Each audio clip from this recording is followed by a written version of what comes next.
evening. Good evening. How are you, mate? Good, mate. Good, very well. What's news? Talk to me. I've just been thinking about what has happened with workplace etiquette and proper means of communicating. You mean courtesy and emails? Primarily. I mean, phone manner is one thing, which is probably a topic for another conversation, but particularly the ability of people to string full sentences together in written form has clearly gone the way of the dodo. This is the degradation of the written expression in the age of email through mobile phone devices and so on. I would say 80% of the emails I receive or send during the day are sent from my desk, from a computer, and the person on the other end is doing the same. So there's no excuse for typos, sent from the train, sent from the back of a cab or something on the way to a meeting. There's no sent from iPhone signature block at the end as the excuser. No, that's right. We've all sent typos on a text messages and automatically translate it to some completely different meaning word. You try and type the word fuck and it comes out as duck or freak. Yeah, happens to me a lot. So what's your complaint? Is your complaint about the lack of punctuation or lack of courtesy, the brevity? Probably the over-familiarity. So a colleague in a large company who you've never met, you've been asked to step in to help them with a problem and you get greeted with, hey. You mean H-E-Y? Yeah. Really? Yeah. This is a professional person in a suit who's greeting you with a hey. Hey, I know these things happen and, this has happened, but hey, here's what you need to know. Cheers. Okay, well, let's break that down. First of all, let's break through the opening greeting and the closing farewell. Because I think it's a bit different. It's like the shit sandwich of email where you start off with the white bread casual and you end with the white bread informal or casual, and then you have the formal or the shitty bit in between. The pastrami in the middle. Yeah. Now, I think that hi and dear, I think are almost interchangeable with many people today. They are different. Like dear is clearly more formal. But hey, to me, that's definitely a text or WhatsApp or instant message or Facebook comment type greeting. I think hey is extremely informal. And recently I was solving the problem for someone and I got greeted with a hey.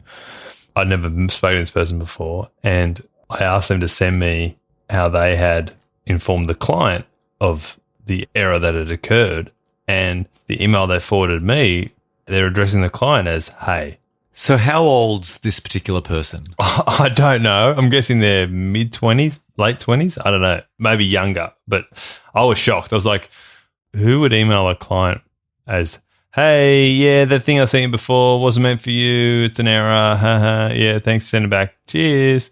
And then they email me like, oh, yeah, here's that thing. Hey, man, here's that thing you wanted. It's like, what? Are we at the skate park? Are we like 12 years old? Like, what's going on here? See, maybe it's the old cranky man and get off my lawn inside me, but I am cringing when I hear that. I've got a little bit of Clint Eastwood Gran Turismo. I mean, don't get me wrong, but also a bit of Gran Torino, or just Gran Turismo, the computer game. Yeah. Have you seen the EA Sports movie with Big Clint? Yeah, he's basically sitting in a Corvette on his lawn with a shotgun, Gran Turismo, just shooting randomly at various WRXs driving past. I have spent so much time in arcades playing Gran Turismo that it's old habits die hard. The Oscar-nominated Gran Turismo. Now, it's funny, isn't it, that I am a literature Nazi in relation to proper grammar, proper spelling, just professional courtesy. And the reason why that is, it isn't because I am a Nazi in relation to written expression for the sake of it. To me, it reflects on the professionalism of the sender and the recipient. And also, if I read something written with, hey, yo, cheers, I question the integrity or accuracy of the content. It's like you're not thinking this whole thing through from the skin, the written expression, to the content. I'm not being picky, but you see a semicolon when you should see a colon, or you see things with capital letters when they don't need to be in capital letters, and you just go, okay, let's take a look at this for one short minute and just go, this is just a huge hot mess of shit. Like, let's just pair this back to how we learnt to write things when we were 12 years old. Just go, dear sir, new paragraph, capital letter, comma, full stop, colon, new line, indent, subparagraph. Like, how hard is it? Do you know what I mean? And you're absolutely right, because you actually can use correct grammar yet still sound casual. You can actually even write, hey, insert name, comma, line break, etc. Yeah. And include like so, comma, name, comma, and so on. Yeah. And still sound like it's a very casual conversation, but at the same time, it's at least adhering to the basic tenets of correct English grammar. And what's your sign-off? Thanks, or are you a B or C or whatever your initial might be? Wow. Okay, so you have just, either coincidentally or you know me too well, you've just touched on two foundations of my farewells that I've kind of finessed in the last 5 years of my 15-year professional working life. As in you've been working on them for a while? No, as time's gone on, I've kind of finessed what I think is the perfect, most generic response suitable to most people. It covers most situations without me having to try and tailor in a bespoke fashion a very well thought out farewell to every individual person. So long story go on. So it's easier for you. You don't have to put too much thought into it. So what I found about 5 years ago, I was doing the regards, the best regards, and cheers as different alternates as farewells to people in written correspondence, namely email.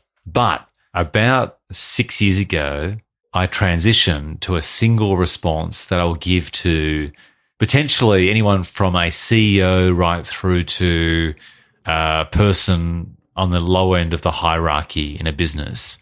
It's thanks, comma, new line, my name. And that way, what I find is that the thanks is doing double work. It's saying thanks, like it's being sincere. It's a bit cash, but it's formal enough. The people who expect respect, you're saying thank you. To people who are casual, it's informal enough. And so I use that now almost everywhere, except outside the workplace. I use usually best regards, and then after the sort of third email in that same correspondence chain, I'll just drop the regards and do best, comma, and any new person I meet who's a professional in my work job, I start with best regards. You start with best regards instead of thanks? Yeah. And then I earn my way to either best, comma, on my name, or thanks, comma. Once you work up a level of familiarity. With a stranger, I will start with, let's say it's a bank manager or someone I don't even know, but someone who I want to make sure I sound professional with. Not that I have ever emailed a bank manager, but let's say it's someone whose respect you want to garner. I will do best regards because I've always found regards sounds too formal, and to me it feels too cold. But how do you start the email? Do you go, Daniel, the thing you sent me before was wrong for these reasons, but here you go, here's another version. Thanks. Okay. Without being judgmental, I have never in my life started an email with someone's name like Daniel, comma, so-and-so. To me, personally, it feels too abrupt. And when I read an email from someone, I take it as, you. So I always start it as, hi, name, comma, new line. Or I'll say, thanks, Daniel, full stop, and then I'll respond. And the thanks can be sincere or can be passive-aggressive, where I think they're being an arsehole, but I'll kill them with kindness and say, thanks, Daniel, for your email. When in truth, I actually aren't thanking them at all. They've just been an arsehole, but I'm just trying to be nicer than not. And then I will then correct them or be firmer in some regard. But thanks for your email is usually my written equivalent of, with all respect, ... How about you? For a long time, I've done the whole name, thank you, blah, blah, blah, blah.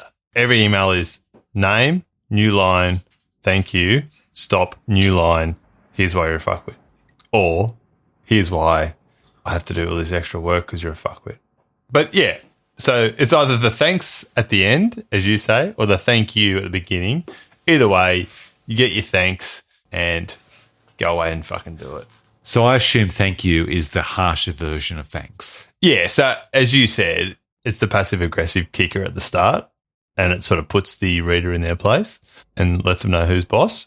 But on any, I guess, judgmental view, you go, oh, well, he did say thank you. So, I always think I want to ensure that if the emails are printed off and provided in a court of law or escalated to their boss or my boss, they could read them out. And if you read them literally as is, there's nothing possibly incriminating or too emotional or hostile or even relaxed. It's the bare facts, and it's about riding that line between being professional and courteous and convivial. And that's why I love doing the kill 'em with kindness routine, because the other person knows that you're a bit pissed off and they know you're being passive aggressive. But in the cold light of day, when those words are read out in a court of law, it reads as being courteous. It looks perfectly reasonable, if not even more so. Yeah, it's like you're being entirely understanding and appreciative. And I always think the reader would read that email and go, man, he could have said, fuck off, you asshole, but he's actually gone the other way when he didn't have to. And so it kind of gives you credit.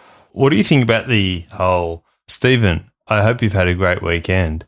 New line, please see attached, blah, blah, blah. So you mean the email foreplay?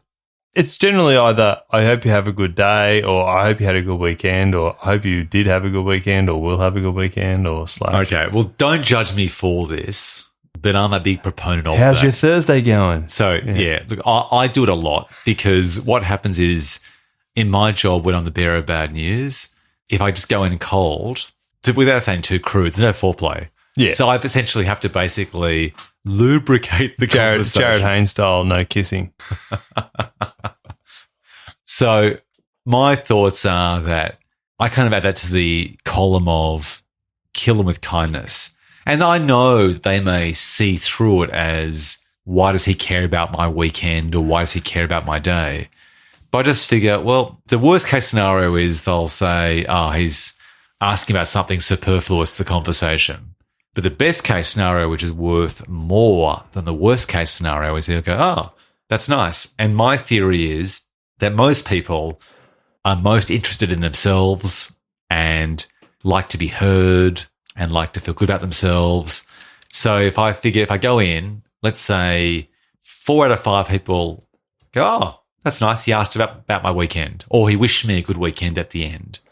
And the 1 in 5 think, oh, why does he give a shit about my weekend? The 4 out of 5 outweigh the 1 in 5. It's like the classic, what are you getting up to on the weekend? Said to a colleague on a Friday afternoon. All you want in response is, oh, not much, just going to play a game of golf. Oh, yeah, good on you. Yeah, that should be fun. Weather should be nice. Yeah, take it easy. Okay, bye.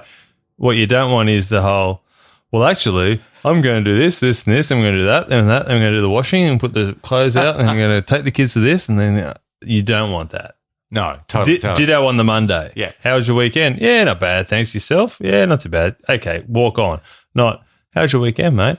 Oh, mate, yeah, it's fucking great. Do this and that. Yeah, more than walk on, jog on. Yeah. To me, it's about the social awareness to know where you are. Let's say you're in the kitchenette at work. It's small talk. It's in the lift. You're opening okay. So basically you time the response to the perceived duration of the environment. Yeah. So a lift is a 30-second answer. I don't even talk to people in lifts. Right. I wouldn't even. I'll see someone I know perfectly well. I'll smile and go, hi, I've seen you. I acknowledge that you work with me. I'll wait till we get off on the same floor and we'll have a 3-second chat as you open the door for me as we go into work. That's it. I agree. I'd prefer to give a promising big smile that leaves them wanting more than the chit-chat in the awkward lift environment where everyone feels a bit confined to speak to candidly. Nothing worse than the chatty lift guy. Or the chatty lift guy who just talks to people who work on other floors for different companies. That's even worse. Yeah, that's a violation of privacy. Oh, how about this lift, eh? Gee, it goes pretty slow, doesn't it? Oh, like who wants to try and make small talk with that guy? I've got an expression for the duration that conversation should be extended to. I call it the Jaffa line conversation or the microwave meal where... we're talking 4 minutes there. Totally. So basically, when someone puts their food in the microwave or in a Jaffa line or presses the button on the hot milk frother or the Nespresso machine, it's fair to assume that the conversation, including a response and maybe a response to the response, is about 4 minutes. Fully concluded and with like postscript editing done by the time the 10-second warning comes on the microwave. Totally. Yeah. I've got to say, I was actually a perpetrator in violating that rule today. So I was doing a coffee at the place I'm working right now. I was using one of those AeroPress machines. Oh, wow. So they're quite big in America. They're meant to make the best, like, espresso without an espresso machine. Well, as reviewed by Amazon.com, yes, but don't forget, and apologies to our American listeners, but Americans who succeed and exceed in many fields objectively do not make great coffee. So the fact that Americans find the AeroPress machine to be fantastic is kind of compared to that huge kind of glass pot of coffee they normally consider to be standard. Yeah. But isn't it just like really strong plunger coffee? It's plunger coffee, but without the benefits of the tamping process and the steam and so on that you get in a traditional espresso cafe machine. But from what I know of it, I bought a machine for my dad a few years ago. He never used it because he said, it uses too much coffee. It's too expensive. The impression I get is it's just like making yourself a really strong plunger coffee. Yeah, totally. Or what the Americans would call a French press. Yeah, AeroPress is essentially a cross between a French press and an espresso machine. It's not anything like an espresso, and it's not anything like a stovetop coffee. You're still using physical pressure to force coffee through beans, and you're using hot water opposed to steam. But unlike a French press, you're doing it in one session.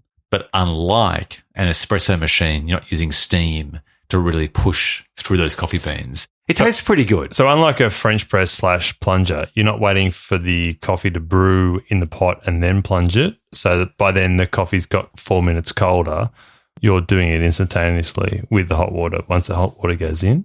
Spot on. You only wait 30 seconds. You stir it or swirl it for 30 seconds, and then you press down. But you press for about 30 to 45 seconds, which is trying to replicate in a crude fashion the slow extraction you get with an espresso machine. And so for that 40 seconds, you were trying to have a full-blown conversation with a colleague about their weekend? Well, no, I was the violator because I was doing that, and I was making eggs for breakfast in the sort of workplace kitchenette. I mean, that's a whole other conversation as to who would do that. But anyway, there's a whole let's put a pin in that and return to that later on.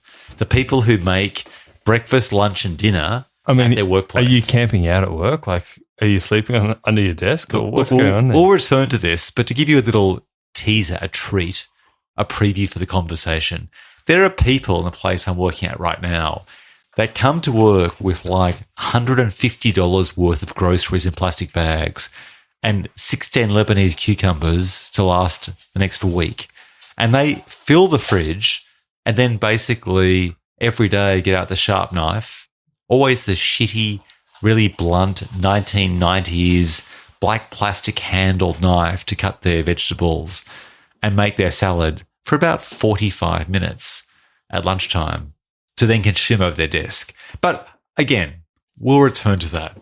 So I'm there today. I've done my little eggs in the microwave, which to me is the saddest way to make scrambled eggs.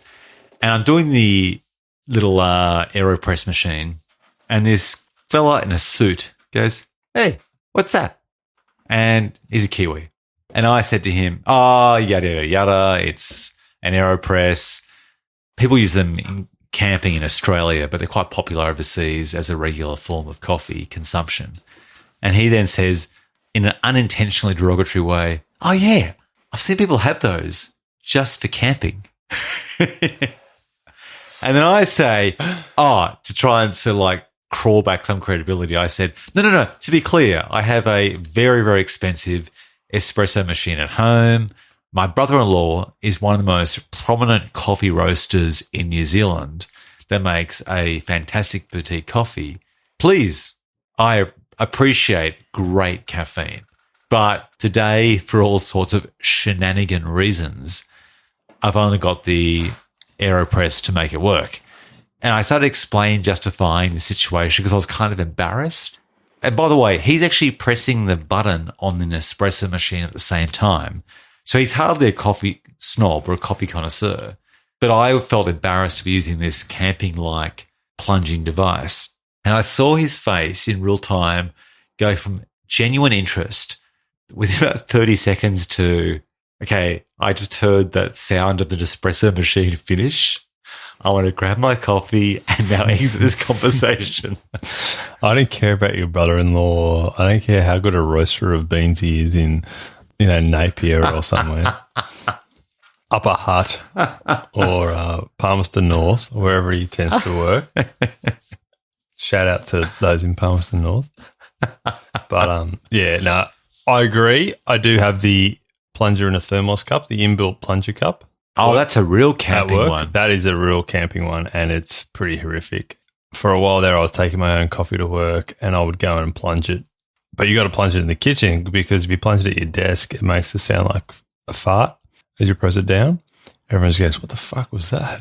And you go, "Oh, it's just me and my camping coffee plunger mug again." So you got to wait in the kitchen for 5 minutes before you do it. And it's like, really? And this time I could have walked down the coffee shop, paid my $3 and come back up. So how many paid coffees do you buy per day? At least one, 3 times a week, probably 2. So 2 a day. So that's about one and a half a day. Okay, so that ends up being, what's an average coffee in the CBD of Sydney? $3.54. So you're looking at about $6 per day. Okay. So it's worth it if you can take the coffee camper plunger in, at least for your afternoon tipple. But here's the thing, is that you'll read all these books. Today someone put me onto this latest bestseller called Barefoot Investor and yada, yada, yada about how to save money here and there. And they talk about, imagine if you made your own coffee in a coffee plunger or a AeroPress every day. That's $30 per week times 50 weeks. That's $1,500, you've saved. Here's the thing about all that sort of shit is that I think the cost of living in Sydney particularly, I'm sure it's the same in New York, Berlin, Tokyo, London, is so expensive that not buying that 1-2 coffees per day is not going to move the needle that much on your savings. And if that coffee saves you half an hour or gives you a walk in fresh air from work to clear your brain, and fuck it, you could basically take all that money and just spend 2 hours preparing a negotiation for your pay rise every year and be up on 1.5K. Yeah. So to me, it's a classic case of false economy. Take that time and that coffee and earn a 1.5K by researching the stock market for 2 hours or doing something differently, or just saying, everything I will lose that money, but I'm happy with that because it gives me a degree of joy. Everything you do costs money. And if I want to take a 20-minute break at 11 o'clock every day to walk across the street, see the guy at the coffee shop, say good day, have a bit of small talk, which I enjoy, as you say, get a bit of fresh air, work more productively for the rest of the day, I'm happy to pay $3 for the privilege of doing that. Think about how much it's worth in terms of mental health or mental headspace. Yeah. For the exact same reason that on a weekend, I've got 6 icy cold beers in the fridge, yet I will choose to walk 300 metres to a pub and have one on tap in a pub. Tastes the same, but sometimes you just want to have it where you want to have it, just have it your way. You're spot on. Because and it's not just all about the coffee hit. Otherwise, we'd all just be sitting at our desk drinking caffeine, eating caffeine tablets like truck drivers. It's not the caffeine hit. It's the walk. It's the getting in the lift. It's getting up from the desk, as you say, and, walking down the stairs or walking through the lift. And same with the beer. It's like walking to the pub, seeing other people, small talk with the bartender, take the dog, which I like to do, sit down there by myself, have a nice cold glass of beer and walk home. That's the thing about all those investment books, and people give advice, armchair advice in how to save money or find shortcuts and life hacks in life. They ignore the importance of ceremony. And that's a very dramatic word, but ceremony is a gesture of difference. So basically, if your routine is a cubicle, the ceremony is getting up, moving, fresh air, fresh landscape, fresh environment, talk to someone different, clear your head. I think your example of the pub is a perfect example that we can buy beer, buy a case, and take home in the fridge for half the price. But we go somewhere else for a change in venue, to see friends neutrally without our beloveds around. because we enjoy the ceremony of the pint being poured. We enjoy looking around us and seeing a few interesting characters or hot guys or girls or bits of conversation on the TV. Like, it's a ceremony of life. And if you boil everything down to the economics, you're living a life in a cabin, buying all your food and grog from Aldi and not socializing. Yeah. It's the same reason why people go, well, why would you bother to cook? Because to cook, you could buy that food takeaway for the same price. Like, well, it's not all about the end result. It's all about sitting around the kitchen, talking to someone while you cook and getting the satisfaction of chopping up a fresh vegetable. Or it's a ceremony of preparation, and it's about enjoying the journey, not just the destination. There's a bit of an inherent sort of feeling of accomplishment when you cook a nice meal as opposed to the ability to pay cash at a takeaway store for something. Anyway. Totally. If only everyone was like us, our emails would be so precise. Everyone would get the exact tone of our emails. Everyone would spend the right amount of money on coffee and make their own camper coffee in the kitchen to offset the expense, and we'd all find that sweet, Is camper sweet coffee spot. Relationship with the Portuguese or Spanish brand of shoes where you basically Forgo looks for comfort? Yeah, totally. Yeah. That sums up my campers. Yeah. For function, not fashion. Well, tell me this. You asked a few leading questions there, and I think I walked into a few booby traps and I committed a few cardinal mistakes.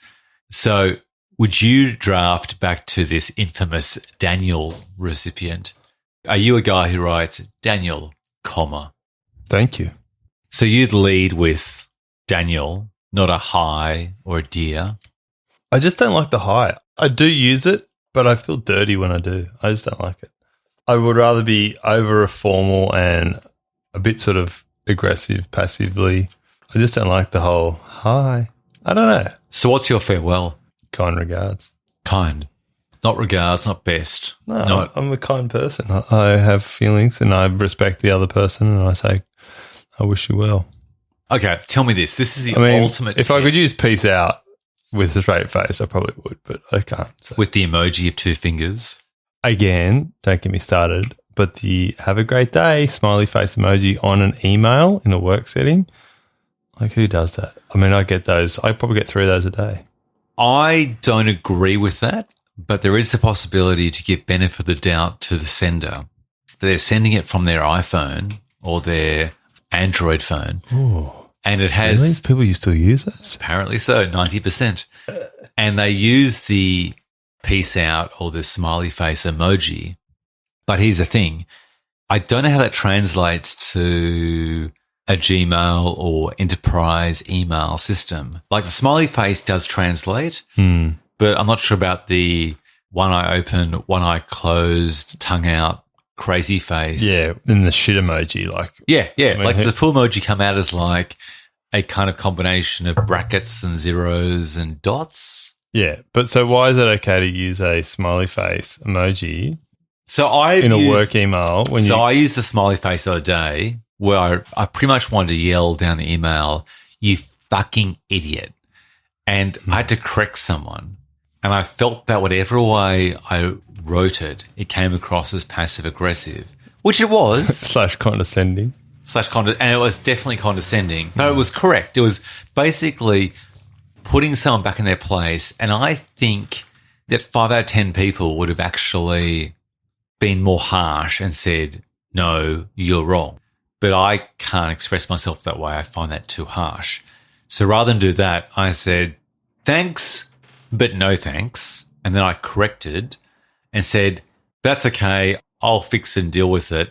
And I had a smiley emoticon, not emoji, so that it would translate cleanly whatever email system they were using.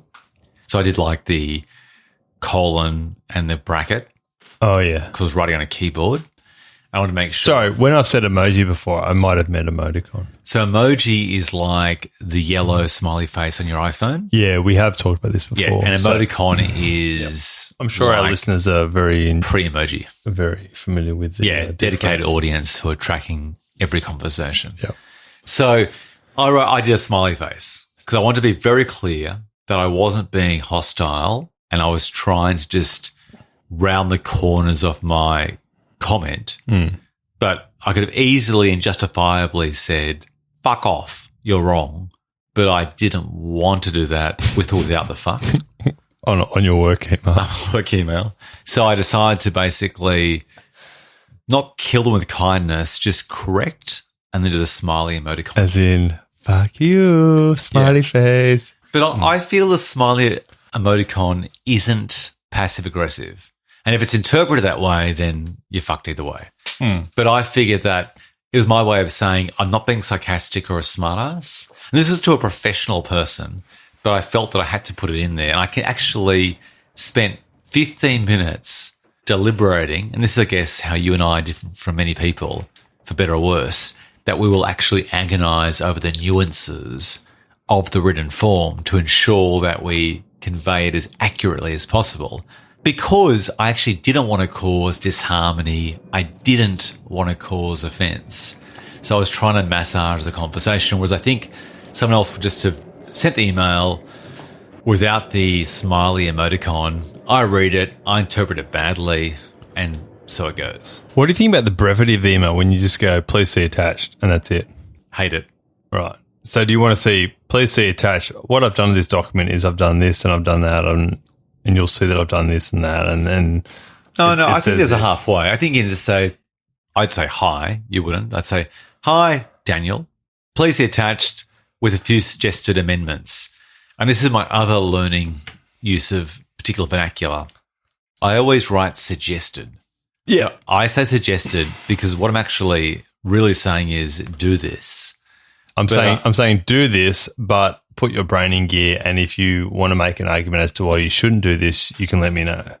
100%. Yeah. And I say suggested that they feel this faux sense of choice, so they don't feel they're being told what to do. But also so that they feel like, oh, maybe I should read this myself and work it out for myself because they're liable. Yeah. Yeah. Because it's suggested, not instructed. So therefore they have to read it and agree opposed to just accepting without consideration and go on. And so my attitude is always, hi, Daniel, please see attached with suggested amendments. And I always sign off almost every email I send to any artist or bureaucrat or suit with, please don't hesitate to email/call to discuss, which is a friendly way of saying, if you're confused, you disagree, you don't understand, give me a holler. But it's also saying, I've given you all the help I can. I'm giving you the offer to come back to me. But if you don't take me up on that, it's your fault. 100%.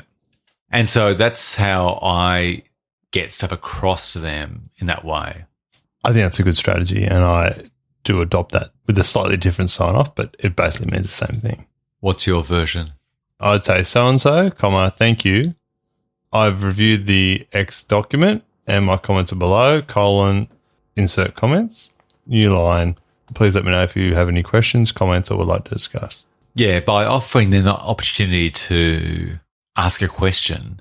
If they don't, then you've kind of extinguished any conversation that has to occur. They can't come back and say, but. You've said, this is your window to contribute or concede/agree. Yep. And it's like, normally I don't hear from them for weeks, and then they go, oh, but I think you said, and I'm like, oh, okay. I've done like 150 of them since then. Which one was it? So I've got a sign-off on all of my phones and iPads, which is the same. The brevity thing. Yep. So if I ask you to recall it now, can you remember?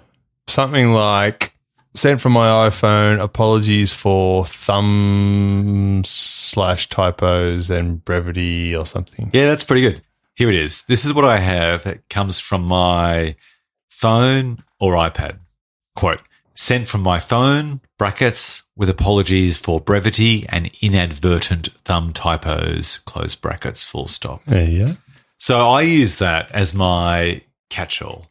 Essentially, that's my way of someone not complaining about me being brusque, short, to the point. Yeah, I think it's good to say brevity because, like it's like the tone. Tone is everything, and you get geez, you're a bit stroppy. It's like, well, no, I'm on the bus. I'm about to get off, and I just had to quickly say. And that's totally my intention. My intention is to basically, with that signature block, have them imagine me on my phone, typing on the run, and rather than them being pissed off, I want them to be appreciative they even got a response. So rather than going, oh, it's a bit short, like a bit cranky, it's like, no. It's like, you were lucky to get a response, and I'm happy to respond to you, but it's above and beyond what you should expect. I think that's totally fair and reasonable.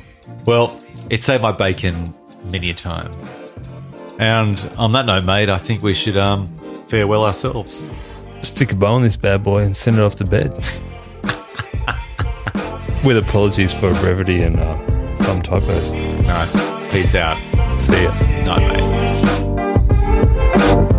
mate.